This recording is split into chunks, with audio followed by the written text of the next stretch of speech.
Moradabad ward 69 के पूर्व पार्षद सद्दाम हुसैन ने शनिवार को एक प्रेस वार्ता कर न्यायालय में चल रहे मामले पर अपना पक्ष स्पष्ट किया। उन्होंने कहा कि माननीय न्यायालय को गुमराह किया गया है।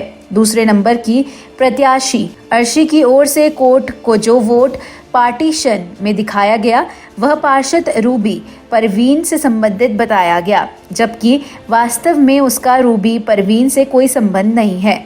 सद्दाम हुसैन ने कहा कि कोर्ट के आदेश के बाद उन्होंने सहायक जिला निर्वाचन अधिकारी जिला निर्वाचन कार्यालय से प्रार्थना पत्र देकर संबंधित वोट निकलवाया है।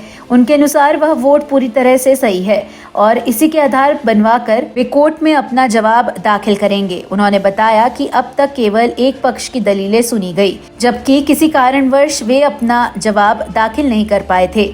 उन्होंने यह भी कहा कि अगर रूबी परवीन का नाम नगर निगम की वोटर लिस्ट में दर्ज ही नहीं था तो चुनाव के समय उनका पर्चा दाखिल ही नहीं हो सकता था।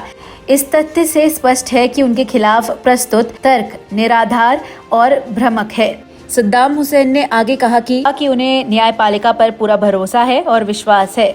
जब उनका पक्ष सुना जाएगा तो न्याय अवश्य मिलेगा। साथ ही उन्होंने आरोप लगाया है कि विपक्षी पक्ष के षड्यंत्र के तहत कोर्ट को गुमराह करने की कोशिश की जा रही है। उन्होंने चेतावनी दी कि इसके लिए वे संबंधित लोगों के खिलाफ मानहानि का दावा दायर करेंगे। देखिए, हम 2023 में चुनाव लड़े और रूबी परवीन के नाम से पर्चा दाखिल हुआ था और 2023 में चुनाव जब हमने लड़ा तो दूसरे नंबर पे प्रत्याशी रही अर्शी श्रीमती अर्शी। उनकी तरफ से कोर्ट में माननीय न्यायालय में जो है एक पार्टीशन डाला इन लोगों ने और पार्टीशन में आरोप लगाए कि रूबी परवीन जो चुनाव लड़ी हैं ये गलत लड़ी हैं, ये जनरल की महिला है। इनका वोट जो 1151 पर है वो जनरल की महिला का है। अब उनके पापा का नाम रूबी का उसका है अख्तर और जो हमारी तरफ से दाखिल किया गया रूबी परवीन जो पार्षद निर्वाचित हुई थी, विजेता हुई थी 2023 में, उनके पापा का नाम अफसर अली है।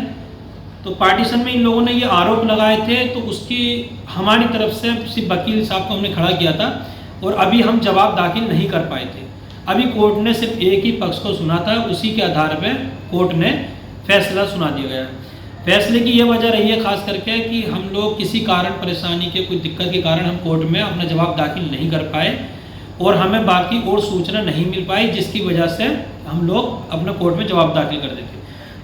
मेन आरोप ये है जिस वजह से पार्षद को रूबी परवीन की पार्षद को निरस्त कर दिया गया है, वो मेन आरोप ये है कि महानगर की अर्शी की तरफ से दिखाया गया कि महानगर की लिस्ट में रूबी परवीन पुत्री अफसर अली का वोट नहीं है किसी भी लिस्ट में नगर निकाय की। मगर जब हमने पर्चा दाखिल किया था ये हमने सप्लीमेंट्री वोट ये बना था, तैयार हुआ था, ये हमने बनवाया था, ये नया वोट बना था 2000 इसमें संशोधन हुआ था वोट में।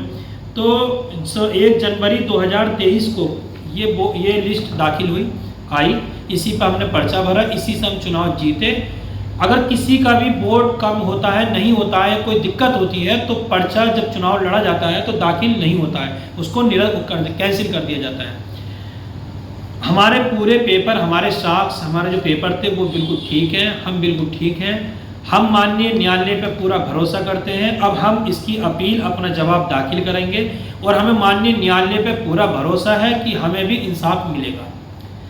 और हम इसको, हमारे पास जो हमने ये सहायक जिला निर्वाचन अधिकारी, हम अभी मैं ऑफिस से अभी एक RTI के जरिए माध्यम से प्रार्थना पत्र के माध्यम से मैं इसको सरकारी फीस जमा करके लेकर आया हूँ निकलवा कर, तो ये वोट निकला है। हम बिल्कुल ठीक है। अगर हमारा वोट गलत होता है तो हम पर्चा ही दाखिल नहीं कर पाते, ये सब दुनिया भी जानती है, समाज भी जानता है और अधिकारी भी जानते हैं। बस यह है जब कोर्ट को गुमराह किया गया है, जब कोर्ट को लिस्ट नहीं दी गई, हमारा पक्ष हम रख नहीं पाए, ये अभी हम जा नहीं पाए हैं, तो इस वजह से ये ऑर्डर जो हुआ है पार्षद निरस्त हुई है, तो ये ऐसा हो गया है। बाकी हमें पूरा भरोसा है, हम भी इसकी अपील के लिए जाएंगे और इंशाल्लाह उम्मीद करते हैं माननीय न्यायालय से हमें भी इंसाफ मिलेगा।